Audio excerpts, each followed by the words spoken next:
Et bonjour à tous, ici Jérémy pour Poker Pro, on se retrouve pour une nouvelle vidéo. Aujourd'hui je vais review un de mes élèves, du coup en 2 euros. Il est assez débutant sur le format, du coup c'est nouveau pour lui, c'est pour ça qu'il joue deux tables, il essaie vraiment de se concentrer sur les décisions. Mais ça devrait être assez intéressant à suivre et du coup je vous lance ça tout de suite. On va mettre la petite vitesse en x2 et c'est parti, let's go. Là, normalement, il devrait se focus sur le fait de prendre des notes sur ses adversaires. Là, on voit, c'est bien, il a repéré des lignes boutons. Tout de suite, il met une note, une pastille. Sachez que quand vous allez jouer des adversaires qui vont être très créatifs, en général, la première chose à repérer, c'est s'il lime bouton. Ça va vraiment être une grosse indication puisqu'il n'y a pas de règles qui vont limper au bouton. Et du coup, on voit qu'il a des belles tables. Après, c'est normal en 2 euros, hein, vous allez avoir majoritairement des récréatifs. Il va relancer As-9 au bouton, c'est normal. Il décide d'overlimp valet 8 ici. Contre deux joueurs récréatifs qui vont être passifs, vous pouvez vous permettre d'overlimp pas mal de fois de small blind en réalité, parce que vous allez réaliser votre équité assez facilement et vous pourrez manœuvrer post-flop assez facilement également si vos adversaires ne montrent pas d'agression. Il fait face à un tapis, il va devoir fold As-9, c'est pas assez fort ici pour payer. Il va devoir fold valet 8, il a même pas de backdoor pick ou de choses comme ça. Valet 9, il peut défendre ici en big blind sur la table de droite. Oh, il flop straight, ça c'est magnifique. Son adversaire en small blind qui donc bet mi-pot. Je pense qu'il va se contenter de payer dans le sens où faut pas oublier que l'agresseur, ça reste le bouton. Donc le bouton, potentiellement, s'il y a des mains comme As-10, Roi-10, Dame-10 ou des overpairs, il va vouloir raise de lui-même tout de suite. Donc on n'a vraiment pas envie de lui faire peur, sachant que si on relance nous, ici ça va représenter tellement de force que peut-être notre adversaire au bouton pourra faire un hero fold. Un hero fold, c'est-à-dire qu'il pourrait fold une main très forte du fait qu'il voit beaucoup de force du coup chez la small blind. Ça check du coup cette fois-ci chez la turn. Maintenant ça devient important de miser dans le sens où il y a beaucoup de draw, il y a double flush draw, on bloque rien de tout ça. Et en gros on va avoir beaucoup de value à prendre tout de suite. Et si jamais on décidait de checker, on va laisser réaliser leur équité à nos adversaires. Et potentiellement, il y a des cartes qui vont tomber, qui vont être connectées du coup avec toute cette carte-là, et qui pourraient potentiellement ralentir l'action. Et du coup, c'est pas ce qu'on veut, parce que si jamais les cartes qui tombent river ralentissent l'action, ben, on ne pourra pas tout leur prendre à nos adversaires. Du coup, je pense qu'il devrait faire un sizing aux alentours de mi-pot, peut-être un petit peu moins. Et il a fait 6 bébés. Il aurait pu faire à mi-pot, je pense, quelque chose comme 7.5. Il se fait payer 2 fois, et maintenant, il est possible que nos adversaires aient touché, entre guillemets, une flush river. C'est pas impossible. On va estimer qu'il y en a quand même assez peu, parce que notre adversaire qui relance ici, enfin qui a décidé de donc bet ici en small blind, ne devrait pas donc bet normalement trop de cartes qui comportent 2 cœurs, sauf peut-être des 10x de cœurs, mais il les aurait potentiellement misés encore à la turn. Et l'adversaire au bouton peut par contre avoir des flush droit cœur, mais si cela arrive, ça sera un setup. Et ici, tout simplement, il n'y a pas autre chose à faire que faire tapis en espérant se faire payer par une dame ou un 10, quelque chose comme ça. Il a checké 10 et 4 à gauche, qui est normal. Malheureusement, les deux adversaires ont foldé, mais on a quand même pris un beau pot. C'est plutôt une bonne opération. Juste, je pense qu'on aurait pu faire un peu plus cher à la turn parce que c'était très connecté et nos adversaires ne vont pas fold un draw. Un draw, du coup, c'est un tirage. Roi 8 de carreau. Il a limpé dame 7, il va limper en bataille de blinde. Il va avoir une stratégie en bataille de blinde contre des joueurs récréatifs passifs où vous allez énormément limper. Vous pouvez limper même des mains comme 7 et des off et vous pourrez ces bêtes à très haute fréquence. Je pense que sur la table de droite, il devrait checker, même si c'est un peu connecté, il y a des tirages. On va estimer que notre adversaire n'a pas touché grand-chose ici, sachant qu'on bloque un 7. Du coup, on va essayer de lui laisser toucher une carte à la turn pour pouvoir lui prendre plus d'argent et le pousser à faire une erreur. On voit qu'il a hésité et il s'est ravisé, c'est très bien. J'aime bien le fait qu'il ait réfléchi à ça. Il a décidé de checker sur la table de gauche, je pense que c'est un peu pour les mêmes raisons. Il veut pas faire trop fold son adversaire, qui n'a pas beaucoup de rois, et du coup il veut montrer un peu de faiblesse afin de pouvoir prendre plus de value derrière. Et il mise la turn, il se fait payer. Ok, il a misé ici. Malheureusement ça a fold, mais c'est tout simplement que son adversaire n'avait rien du tout. La doublette du 9 est pas forcément la plus belle carte, il pourrait en avoir. Il y a aussi quelques draws qu'on raté, Des mains comme Valet 10, Dame Valet qui n'auraient pas isolé préflop, des mains comme 4 et 5, 5 et 6, ces choses-là. Donc ça pourrait être intéressant de checker ce roi, des flushs droit pique aussi qui ont raté, des tirages du coup couleur à pique qui ont raté, afin de laisser son adversaire transformer du coup un de ses tirages en bluff. Si on décide de valoriser, on va majoritairement target des 2 ou des 3 potentiellement, du coup on ne pourra pas faire très cher. Demi-pot devrait être plutôt ok, vu que le 9 va quand même rassurer ce genre de main. Il a fait demi-pot, mais je pense vraiment que, même si je viens de dire que c'est ok, je pense vraiment que la meilleure option était de checker ici et de laisser potentiellement son adversaire bluffer avec un tirage manqué. Ok, il fait tapis roi valet de cœur directement, ça me paraît ok avec les dipitudes qui est à table. Il a isolé à 7, c'est normal. Il fait tapis à 8 contre son adversaire en bataille de blindes. Il va checker 7 et 5, il va faire tapis avec As-4 normalement sur la table de gauche. Pourquoi il fait tapis? Tout simplement parce que ses adversaires montrent de la faiblesse ici avec un limp bouton. Et cet adversaire qui a très peu de blindes, de la petite blinde qui décide d'overlimp, ils vont très très souvent jeter leurs cartes et du coup, vous allez énormément remporter d'argent en faisant tapis ici, puisqu'on voit que du coup, 2 blindes, ça reprend déjà 80 jetons, ce qui est énorme par rapport à un spin à 500 jetons de départ.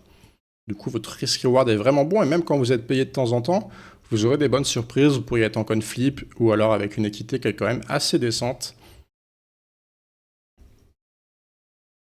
Alors on voit qu'on est même mieux qu'en coin flip, puisqu'on se fait payer par Dame 2 de carreau. Et on remporte le coup. Il va limper Roi 3 de cœur sur la table de droite. Ok, il décide de check. Pourquoi pas, j'aime bien, ça protège juste sa ligne de check. Et son adversaire va aussi fold à très haute fréquence sur un board pair ici, quand nous-mêmes on bloque la top pair. Je pense qu'il va continuer à shun bet avec Valet 10 de carreau sur la table de gauche. Ok, maintenant il va miser. Il fait une bébé. En vérité, il aurait pu faire un peu plus cher, il aurait pu faire 2 bébés, il aurait pu faire la taille du pot. Dans le sens où, ici, il faut vraiment réfléchir à quelle est la range qu'on vit chez notre adversaire.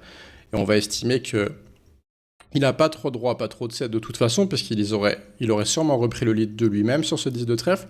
Par contre, il peut avoir des 10, du coup il ne foldera sur aucune mise, et il peut aussi avoir des tirages maintenant, puisqu'il y a le tirage couleur à trèfle qui est tombé, et aussi un tirage quinte, s'il a des mains comme 8 et 9, Valet 9, Valet 8, et tous les trèfles en main aussi vont payer. Donc il peut faire un peu plus cher. Et ici maintenant, il va viser majoritairement un 10. Ça serait la meilleure main sur notre adversaire. Je pense qu'il peut pas faire trop cher non plus, donc à mon avis, il devrait faire demi-pot, quelque chose comme ça. Et à côté parfait, il fait quinte et son adversaire avait top pair, du coup ça part à tapis. Un bon setup en sa faveur. Ouais, sur la main de droite, juste petite erreur de sizing à la turn, s'il avait fait un peu plus cher, je pense que c'était plus optimal. 5 et 6, il va checker tranquillement. Il va checker ce flop, pas de raison de don bet. Et là, il va devoir folder. Il a vraiment rien. Il a une backdoor quinte, mais vraiment tiré par les cheveux. Valet 2, il a limpé.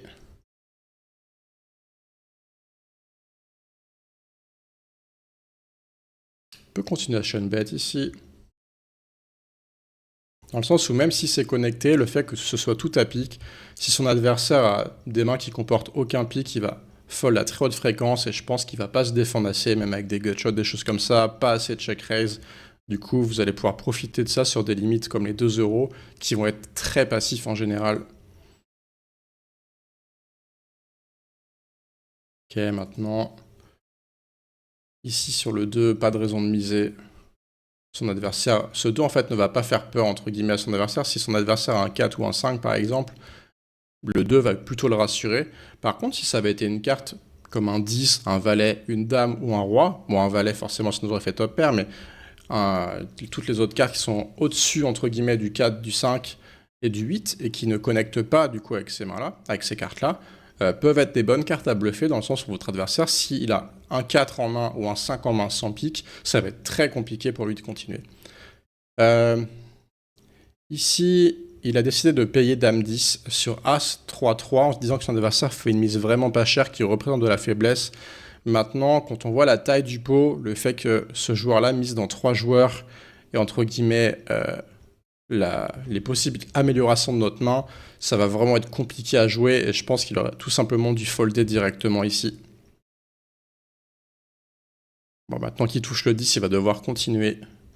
Il a plus trop le choix. Et river, je pense qu'il va devoir fold. Il y a trop d'as possible. Il me semble que son adversaire avec clickback préflop, je vais vérifier quand même que je vous dis pas de bêtises. Ouais, c'est ça, son adversaire a clickback préflop. Du coup, il a quand même le droit d'avoir des as dans sa range. Et la meilleure décision maintenant est de fold. Mais juste, il aurait dû folder dès le flop, sachant qu'en plus, quand il paye 1 ici, même si son adversaire montre de la faiblesse au flop, en misant 1 du coup dans 9, faut savoir que nous, ici, on est pris en sandwich et il y a encore le vilain qui est en small blind, en 2 petites blindes, qui va parler.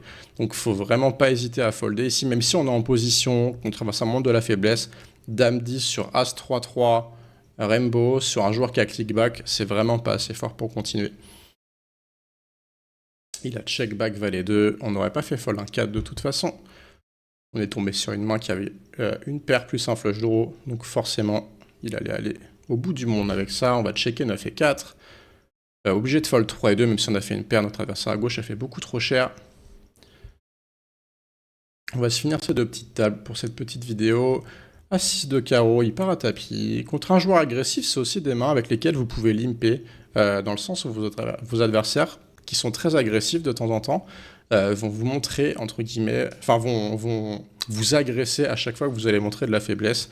Du coup, c'est des bonnes mains à prendre en limp pour attraper vos adversaires. Maintenant, il a sûrement estimé que cet adversaire-là était plutôt passif, et c'est pour ça qu'il a fait tapis de lui-même directement.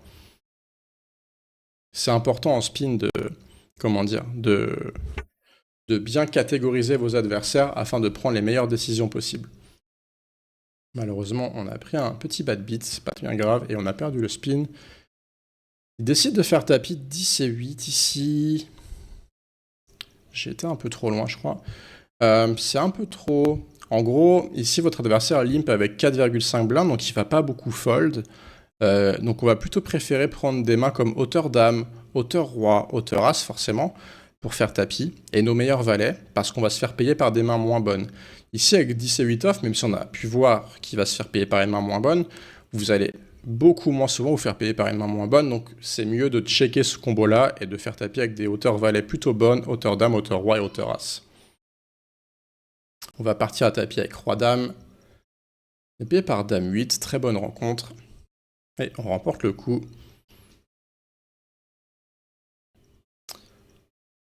Alors, qu'est-ce qu'il va faire avec dame 8? Il peut limper, je suis d'accord. Pourquoi il a limpé? Dans le sens où cet adversaire en big blind est déjà quasiment à tapis automatiquement. Donc c'est plus ou moins comme s'il commençait le heads up et du coup il veut jouer en cette main en étant en position puisqu'il est au bouton.